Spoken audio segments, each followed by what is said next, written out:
საქართველოს ეკონომიკისა და მდგრადი განვითარების მინისტრმა მარიამ მქვრევიშვილმა საქართველოში ვიზიტით მყოფ უზბეკეთის რესპუბლიკის ინვესტიციების, ინდუსტრიისა და ვაჭრობის მინისტრ ლაზიზ კუდრატოვსა და ტრანსპორტის მინისტრ ილხომ მაჰკამოვს ფოთის საპორტო ინფრასტრუქტურა, ფოთის ახალი საზღვაო ნავსადგური და თავისუფალი ინდუსტრიული ზონა დაათვალიერებინა. საქართველოს ეკონომიკის მინისტრმა უზბეკეთის მინისტრთა კაბინეტის წევრებს დაგეგმილი პროექტებიც გააცნო და შუა დერეფნის განვითარების პროცესში საქართველოს სპორტების სრულ მზაობას გაუსვა ხაზი. მარიამ მქვრევიშვილი მინისტრებთან ერთად ფოთის თავისუფალ ინდუსტრიულ ზონასაც ეწვია, რომელიც ბიზნეს საქმიანობის მოცულობით ქვეყანაში მოწინავია. ეკონომიკისა და მდგრადი განვითარების მინისტრი უზბეკ მაღალჩინოსნებთან ერთად იმყოფებოდა ანაკლის ღრმაწლოვან პორტში, სადაც მათ სამშენებლო სამუშაოები დაათვალიერებინა. ეკონომიკისა და მდგრადი განვითარების სამინისტროს ინფორმაციით, პროექტის პირველი ფაზის დასრულება 2029 წლისთვის იგეგმება. ანაკლის ღრმაწლოვანი პორტი დიდი პანამაქსის ტიპის გემებს მიიღებს, რომელთა მიღებაც საქართველოს სხვა პორტებს არ შეუძლიათ. თბილისის საქალაქო სასამართლომ აღკვეთის ღონისძიების სახით პატიმრობა შეუფარდა გიგა ავალიანის მკვლელობის გამო ყოფილ საქმეზე ჯგუფურა ჯანმრთელობის განზრახ მძიმე დაზიანებაში დახმარების ბრალდებით დაკავებულ არასრულწლოვანს შინაგან საქმეთა მინისტრის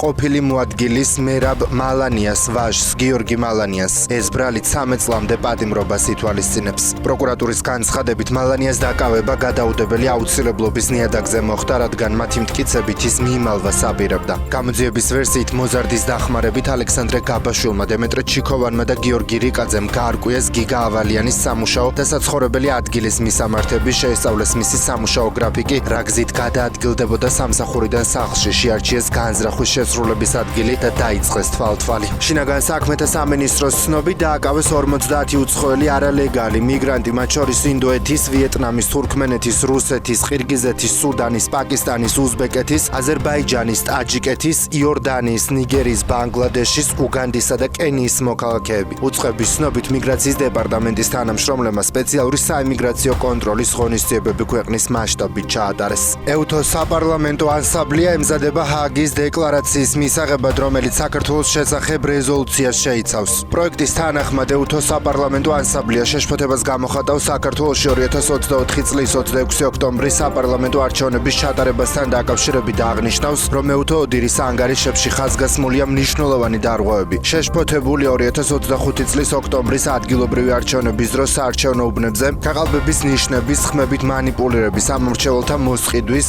კარუსელების და ოპოზიციონერი დამკვირვებლებისთვის საარჩევნო უბნებზე ხელი შეშლის შესახებ ცნობებით. გმობს შემზღუდავი კანონმდებლობის მიღებას, კერძოდ უცხოური გავლენის გამჭვირვალობის შესახებ კანონს, შეკრებებისა და მანიფესტაციების შესახებ კანონში შეტანილ ცვლილებებს, ასევე ადმინისტრაციულ სამართალდარღვევათა კოდექსს, რომლებიც მკვეთრად ზღუდავს გაერთიანების, მედიის გამოხატვისა და შეკრების თავისუფლებებს. გმობს პოლიტიკური ოპოზიციის წევრების, მედიის წარმომადგენლებისა და მშვიდობიანი დემონსტრანტების თვითნებურ დაკავებებსა და შევიწროებას, რომლებიც საქართველოს დემოკრატიულ და ევროპულ მომავალს მხარს უჭერენ. ეუთოს საპარლამენტო ანსამბლეის რეზოლუციის პროექტი მოუწოდებს საქართველოს ხელისუფლებას გაათავისუფლოს პოლიტიკური პატიმრები და გააუქმოს ფუნდამენტურ თავისუფლებების შემზღუდავი კანონმდებლობა.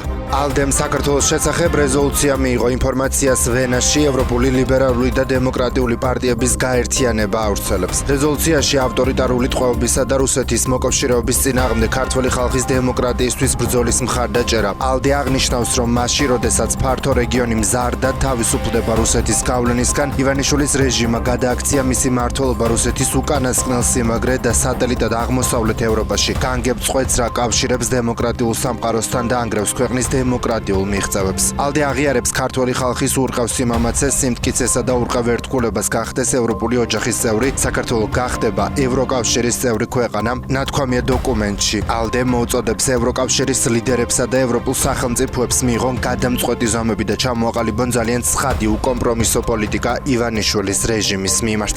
საქართველოს პრეზიდენტი მიხეილ ყაველაშვილი ირანში ჩავიდა ყოფილი უზენაესი ლიდერის აიათოლა ალი ხამენეის სამგლოვიარო ცერემონიაზე დასასწრებად. მას აეროპორტში ირანის განათლების მინისტრი დახვდა. დღეს დაიწყო ყოფილი უზენაესი ლიდერის დაკრძალვის ცერემონია. ეს ხდება მისი დაღუპვიდან 4 თვეზე მეტი ხნის შემდეგ. ოფიციალური ინფორმაციით ხამენეი ამერიკის შეერთებული შტატებისა და ისრაელის მიერ ირანის წინააღმდეგ დაწყებული ომის პირველივე დღეს რამდენიმე თანმხლებ პირთან და ოჯახის წევრებთან ერთად დაიღუპა. ირანული მედიის ცნობით ხამენეის ცხედარი თეირანის მთავარ სალოცავში იმამ ხომენეის მოსალაში გადაასვენეს. ირანის ხელისუფლებამ ხამენეის გამოსათხოვარი სამგლოვიარო მსვლელობა და დაკრძალვის ცერემონია ერთკვირიან პროცესია დაგეგმა. ოფიციალური პირების განცხადებით ღონისძიებებში მილიონობით ადამიანის მონაწილეობას მოელიან. არსებული ინფორმაციით დაგეგმილი გრაფიკის მიხედვით ყოფილი უზენაესი ლიდერის ცხედარს თეირანსა და ყუმში გამართული ცერემონიების შემდეგ ერაყის 4 ქალაქში გადაასვენებენ. მას ხუთშაბათს